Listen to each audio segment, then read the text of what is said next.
Amen. Magandang Monday morning po sa inyo pong lahat. Yan, lalo-lalo na po sa mga bata ngayon for our children's devotion. So, salamat po sa patuloy na programa ng church na ito.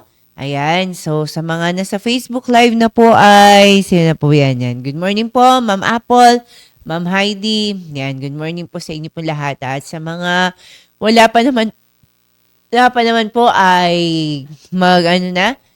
gisingin na po ang mga anak para sa ating children's devotion. So, bago po natin simulan ay pray po muna tayo. Let's pray. Dakilang Diyos, maraming po salamat Panginoon sa panibagong araw na ito at salamat po sa pagkakataon na ito na meron po muling matutunan po ang mga bata Panginoon ng mga Bible stories, Panginoon. Kaya kayo po manguna sa aming una-una po sa connection mula dito hanggang sa mga nakikinig. At ganoon din po na sa lesson na ito ay mai-apply namin sa aming buhay. At kayo nga po manguna po din sa buong araw na ito. Maraming po salamat sa lahat. Patawad po ito pong sa pangalan ni Jesus.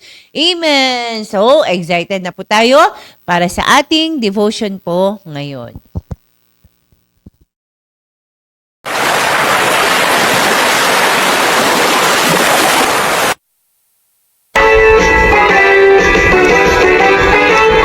Genesis and Exodus, the first book to see.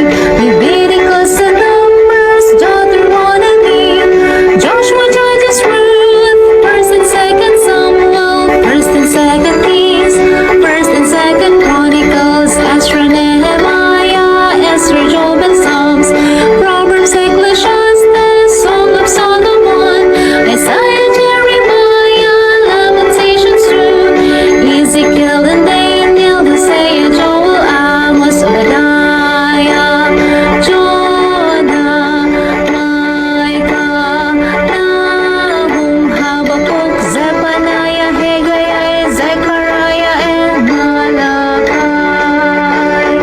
Matthew, Mark, Luke, John, Acts, Romans, First and Second Corinthians, Galatians, Ephesians, Philippians, Colossians,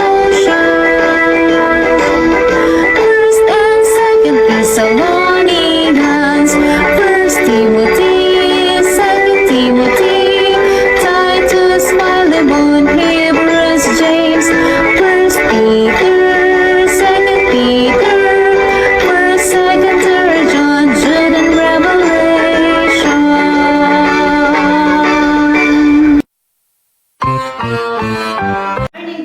Good morning po sa lahat, lalo na sa mga nanonood ng ating children's devotion at naghihintay. So, mga bata, ready na natin ang ating sarili at meron na naman tayong panibagong matutunan ngayon. So, syempre para magalabalan natin ang ating mga katawan, tatawagin natin si Teacher Rhea Fe para sa ating masayang kantahan. So, sumunod kayo ha!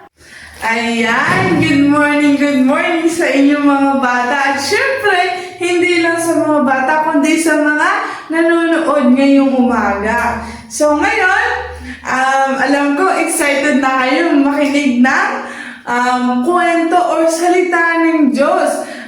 Pero bago yan is mag-aawitan muna tayo ng with action para naman magising-gising tayo. At ako rin parang inaantok, di ba?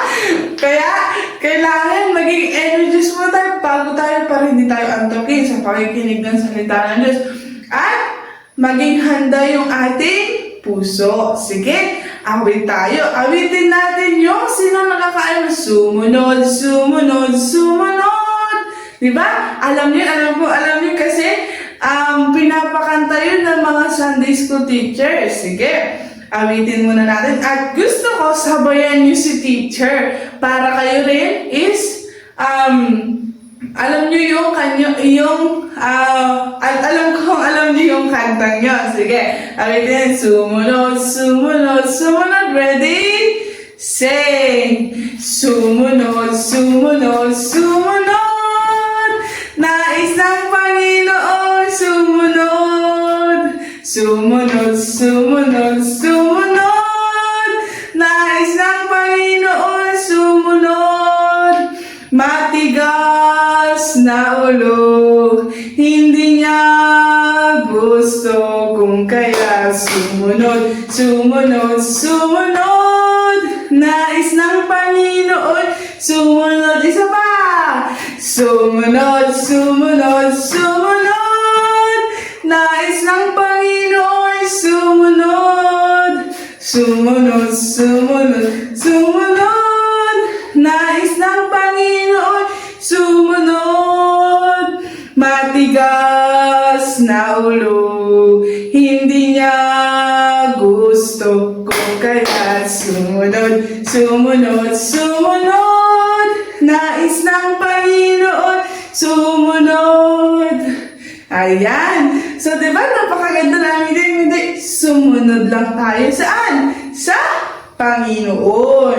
Ayan. At alam kong bitin na bitin sa inyo ang kanta. Kaya awitin pa natin yung isa. Awit tayo ng isa pang awitin. Sige, awitin natin yung Read Your Bible. Alam niyo ba, Read Your Bible, pray every day. Diba? Hanggang doon sa may I will always obey my authorities. Ayan, sige. Read your Bible. Ready? Say, read your Bible, pray every day, pray every day, pray every day. Read your Bible, pray every day as you grow, grow, grow. As you grow, grow, grow. Read your Bible, pray every day as you grow, grow, grow. I will go to church every services, church every services, church every services. I will go to church every services because I love God so. Because I love God so. I will go to church every service because I love God so. I will always obey my authorities, obey my authorities, obey my authorities. I will always obey my authorities because God told me so. Because God told me so. I will always obey my authorities because God told me so. Ayan. Napagod si teacher. Sino napagod? Sino naganahan? Ayan. So, yun yung ating awitin. Maraming salamat, Teacher Rhea, sa masayang kantahan na yan. At ngayon naman, dadako tayo sa ating memory verse. At tawagin natin si Teacher Sheila May. Maraming salamat, Teacher Dean. So mga bata, tayo na ay mag-memory verse na. Ako muna rin sabayan niyo ako. 1 Peter chapter 1 verse 14, as obedient children, not fashioning yourselves according to the former lusts in your ignorance. Sige mga bata, sabayan niyo na ako. 1 Peter chapter 1 verse 14, as obedient children, not fashioning yourselves according to the former lusts in your ignorance. Again, 1 Peter chapter 1 verse 14, as obedient children, not fashioning yourselves according to the former lust in your ignorance. So mga bata, maraming salamat at ihanda na ating pakikinig sa Bible story. So ngayon naman ay sa ating panibagong story na naman ngayon. Tandaan ha, ulit. Pang-apat na buwan na natin ito na pinag-uusapan ang mga parables of Jesus Christ. Ano na nga pala yung parables?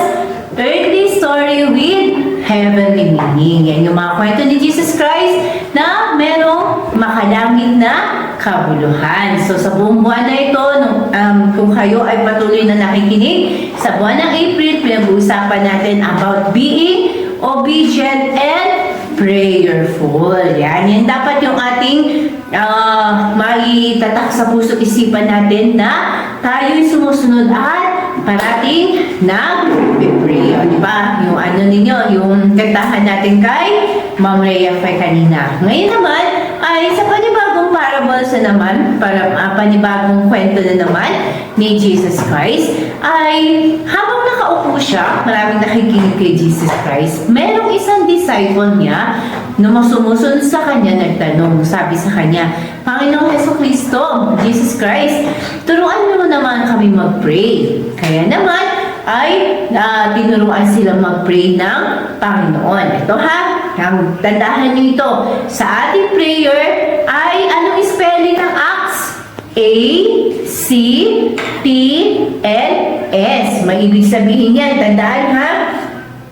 A-C-T-S. O, ganyan ang prayer natin. Ano yung letter A? Adoration. Ano yung letter A? Adoration. Kaya dapat sa prayer natin, ang ibig sabihin ng adoration, wini-worship muna natin ang Panginoon. Andun yung paggalang natin sa Panginoon. Kaya diba? Sa ating pag nagpipray tayo, hindi dapat nakadilat, kundi nakapikit. Tapos nakayuko ang ulo, hindi nakikipag-usap. Kasi nga, dapat nandun yung paggalang sa Panginoon. Yun yung letter A, adoration. Ano susunod? Letter C. Ano ibig sabihin letter C? Confession. O ibig sabihin, tayo ay humihingi ng tawad. Ganyan ang prayer natin ha. Humihingi tayo ng tawad sa nagawa nating kasalanan. Hindi dapat mawawala yan sa prayer natin. Letter T. O, ano na? Letter T. Thanksgiving. Yan. Sa panalangin natin, dapat hindi mawawala yung pasasalamat. Diba? Dapat pagising sa umaga, nagpipray tayo. Panginoon, salamat po sa umaga na ito na binigay niyo po sa amin. Maraming salamat po na patuloy po nandiyan yung blessings niyo po sa amin. Yan. At sa gabi naman, ay magpapasalamat tayo. Panginoon, salamat po sa buong araw na ito. Salamat po sa pagiging nato. Tandaan na, adoration, confession, thanksgiving, and letter S, supplication. Yan. Ibig sabihin ng supplication, lahat na ng request natin, ibibigay natin sa Panginoon. Panginoon, pagalingin niyo po, kayo po manguna po sa pamilya po namin, lahat na request na natin. At yan yung sumunod na kwento ni Jesus Christ. Yan, patungkol sa paghihingi ng parating, nandun yung persistence, nandun yung tuloy-tuloy na paghingi. Ganito ang sabi ni Jesus Christ. May magkaibigan. Yan, yung isang kaibigan, may pangangailangan siya. Gabi siyang pumunta dun sa isa niyang kaibigan. Yan, kasi may pangangailangan siya. Sabi niya, pupuntahan ko yung kaibigan ko, doon ako hihingi. Yan, hindi pinuntahan niya. Gabi na ha, ibig sabihin, natutulog na. Yun, hindi pinuntahan niya. Tapos, nung pinuntahan niya, kumakatok siya. Tao po, kaibigan. Meron akong gustong hingin sa'yo. Yan. Sagot ng kaibigan sa loob, syempre nasa loob ng bahay. Sabi niya, kaibigan ko, hindi na ako pwedeng makalabas kasi natutulog na ang pamilya ko. Ganito kasi yun. Bakit niya nasabi yun? Kasi, doon sa lugar ng Jerusalem, sa Israel, kapag sinabing hindi na makalabas, kasi ang tulugan nila malapit sa pintuan. So, ibig sabihin, kung dito yung pintuan, lahat nandun na yung natutulog sila. Ay, doon sa baba, syempre nandun yung mga anak niya. Kung 10 yung anak niya, 10 muna yung anak niya na nakahiga, bago siya. O, di ba? Yun, 10 muna yun. O, kaya ibig sabihin, kaya yun yung nasabi ng kaibigan niya, hindi na ako makakalabas kasi tulog na yung mga anak ko. Yan. Pero, dahil yung kaibigan niya yun, ay, sige na, kailangan ko talaga ito, kailangan. Alam niyo ba, yung kaibigan niya na nandun, na nasa loob ng bahay, dahil kaibigan niya yun, at nakita niya talaga na may pangangailangan yung kanyang kaibigan, ay tumayo siya, at lumabas ng bahay, at binigay niya yung pangangailangan ng kaibigan niya. Ngayon naman, ay ganun din tayo sa Panginoon, di ba? Gusto ng Panginoon, kasi tandaan ninyo na ang panalangin pakikipag-usap sa Panginoon. Gusto ng Panginoon na nandun yung parati natin pakikipag-usap, walang tigil. Diba? Sabi nga sa Bible, pray without ceasing. Walang tigil. Hingi tayo ng hingi. Hanggat hindi pa sinasagot ng Panginoon yung panalangin natin, hingi tayo ng hingi. Parati natin kakausapin ng Panginoon. No? Diba? Kaya kung ano man yung pangailangan natin, syempre mabuti ang Panginoon, ibibigay at ibibigay yan ng Panginoon. Ano ang susi para makuha natin ang gusto natin? Tayo ay parating mag-pray. Parating mag-pray. Gusto natin na isang bagay, hindi naman natin hinihingi sa Panginoon. No? Diba? At kapag may binigay ang Panginoon, yan yung pinaka-the best sa atin. Naunawaan mo ba mga bata? Di ba? Kaya sa umaga na ito ay parating mag-pray. Maging sumasunurin at maging prayerful at parating humingi sa Panginoon, parating magpasalamat sa Panginoon, parating kausapin ng Panginoon. So, sa susunod, meron naman tayong muli matutunan. Maraming salamat sa inyo sa inyong pakikinig.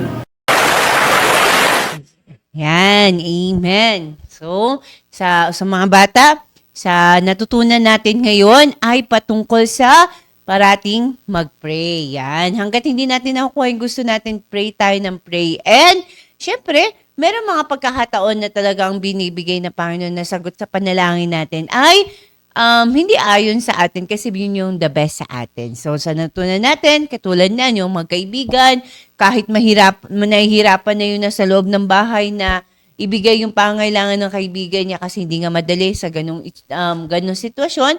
Pero dahil alam niya may pangailangan yung kaibigan niya at dahil nandun yung patuloy na humihingi, ay binigay niya yung pangailangan. So, how much more sa ating Panginoon, di po ba? Na tayo anak niya, syempre, ang pangunahin naman sa prayer ay yung pakikipag-usap sa Panginoon. Gusto ng Panginoon na tayo ay parating kausapin natin ang Panginoon mula umaga, di ba? Sino dito ang pagkagising ay nag-pray na. Yan, hanggang sa matutulog na, dapat parating kinakausap ang Panginoon. So, yan po, sa ating story ngayon, ay tandaan natin na napakahalaga na yung prayer natin, yan yung hininga natin di po ba? Pag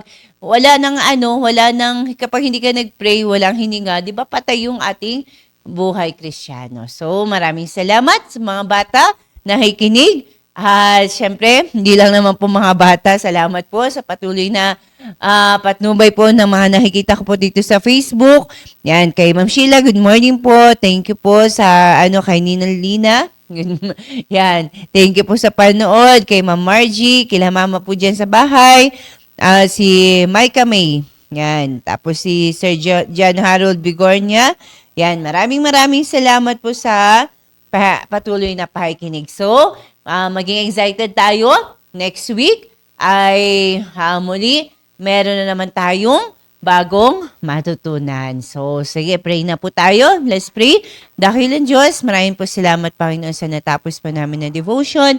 Maraming po salamat, Panginoon, sa story na aming natutunan po ngayon na yung kahalagahan po ng prayer na